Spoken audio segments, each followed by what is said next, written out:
You wake up tired, not just sleepy, heavy, like your body already knows the day is going to ask more from you than you have to give. So you get up, you do what you always do. You answer messages, you push through. You try to act normal, but everything feels harder than it should. Simple things feel weirdly difficult. Noise feels like too much. People feel draining. Your brain feels foggy. And the moment life slows down, you crash. Most people call this being tired. But what if that is not what is happening? What if you are not just tired? What if your nervous system is shutting down? That sounds dramatic. I know, but stay with me for a minute. Because if you have been calling this laziness, burnout, low motivation, or just needing better sleep, you may be missing what your body is actually trying to tell you. A lot of people think the stress response only has one look. They think stress means panic, heart racing, mind spinning, feeling wired, can't sit still, can't relax. And yes, sometimes it looks exactly like that. But stress does not only push people up.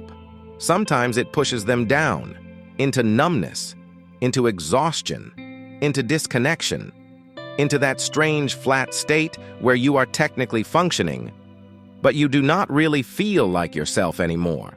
And this is where people get confused. Because when your system has been under too much pressure for too long, it does not always stay in overdrive.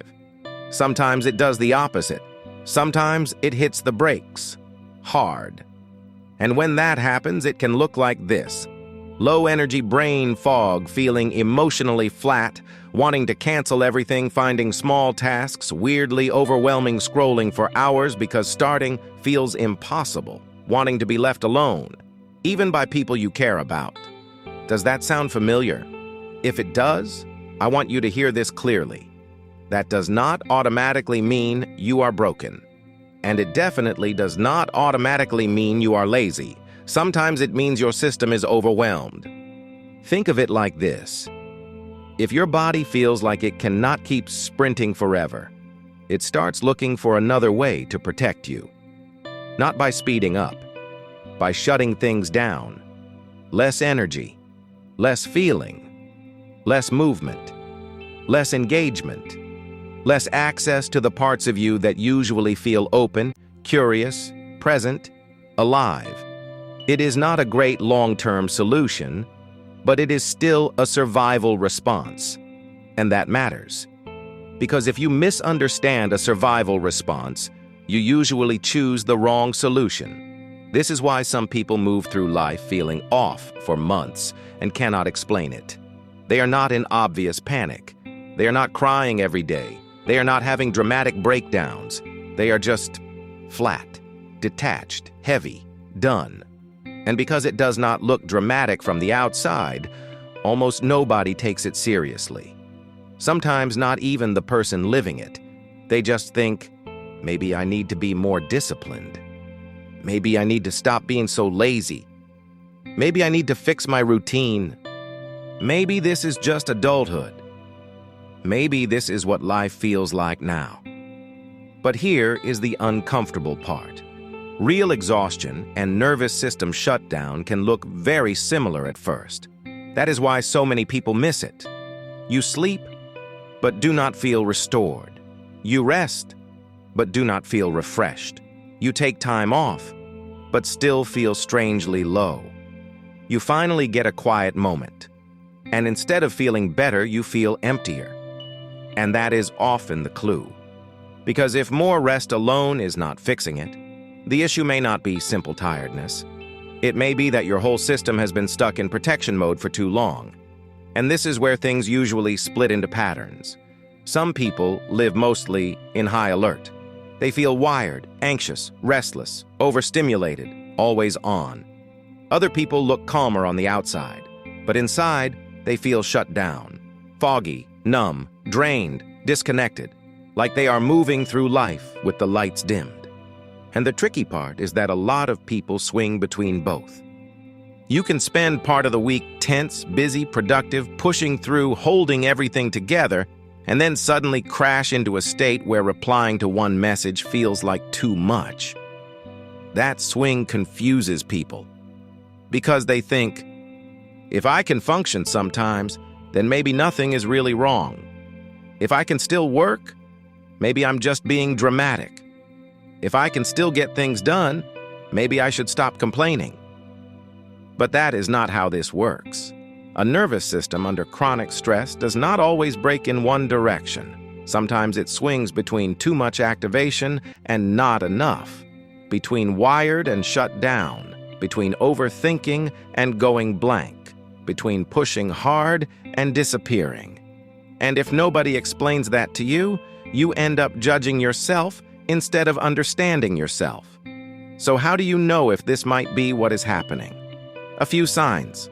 You feel tired, but it is not just sleepiness.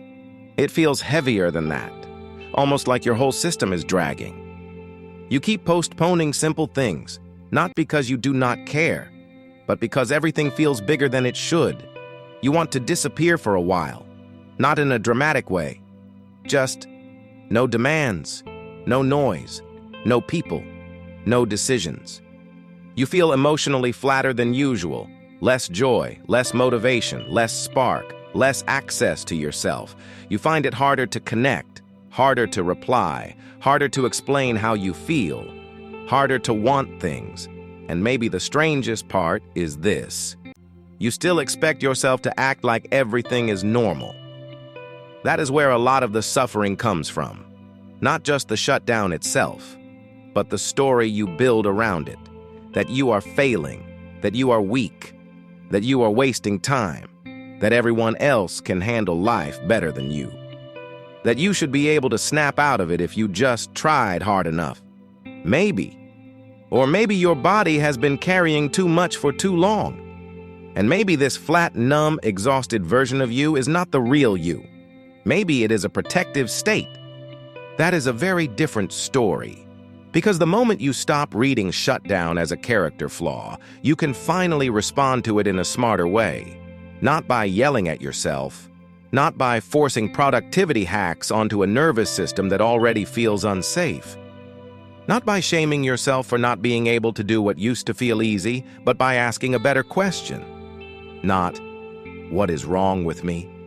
But, what state is my system in right now? That question changes everything. Because if your system is shut down, the answer is not usually push harder. It is usually something more honest than that. Reduce the load, create more safety, add gentle movement. Let your body feel some predictability again. Stop flooding yourself with pressure every minute of the day. Stop treating yourself like a machine that should perform on command. And no, that does not mean doing nothing forever. It means understanding what you are working with. Because if you keep calling shutdown laziness, you will keep choosing the wrong solution. And the wrong solution keeps people stuck for a very long time. They rest in ways that do not restore them. They shame themselves when shame is the last thing their system can tolerate. They force more discipline onto a body that is already bracing. They confuse survival mode with personality. And slowly, they start believing that this version of them is just who they are now. It is not. Or at least, not necessarily. Sometimes it is just what a system looks like when it has been carrying too much for too long, without enough recovery, safety, or space to come back online. So if you have been feeling numb, flat, disconnected, exhausted in a way that sleep does not fix, this may be the first thing you need to understand. You are not just tired. Your nervous system may be protecting you the only way it knows how. And that is not the end of the story. Because once you understand the state you are in, you stop fighting the wrong battle. And in the next video, I want to show you what actually helps when this happens. Not vague advice, not just relax, not another list of things you already know. But where to begin when your system feels shut down and you do not feel like yourself anymore. If this video put words to something you have been feeling for a while, subscribe. And if it hit home, leave a like. It helps more than you think. See you in the next video.